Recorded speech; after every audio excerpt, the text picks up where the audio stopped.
dariiqyada dhagaxda iyo dhexdooda jiraan qodxuhu waxaa ka dambeeya dhaxal dheeliga ku diidayay isdhiibka moodin nolol hankana lama dhabar jabshee adoo lib ku dhiiran kara hurdada lama moodo dheef dhaqaale ku tiirsho iyo adoo dhalin kara shirkado dhuuniga maalmaha jiriya shaqada lagu dhaafin karo ku sii dhex jirmaha guul han sheega dhambaal siree intay kaaga dhigi lahayd halkay kugu dhaafayaan dhaqaaq oo hore u soco ku dhaado wax weyn ifkana adduunyadu waa dhif iyo dharaariyo waa bariye bal dhali hal abuur ku tara bal dhigo cilmi maanka kaba bal dhidib xeel iyo karaan kuwa taariikhda dhalay sagaal baa lagu dhalee naftaada wixii ka dhiman adigu iska soo dhex saar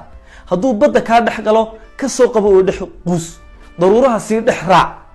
dhanku hadda maro u soco ku dhigo qorshahaaga buug dhamee hadafkaaga dheer dhabee riyadaada weyn rajada weligaa ha dhigin isdhiibka ha moodin nolol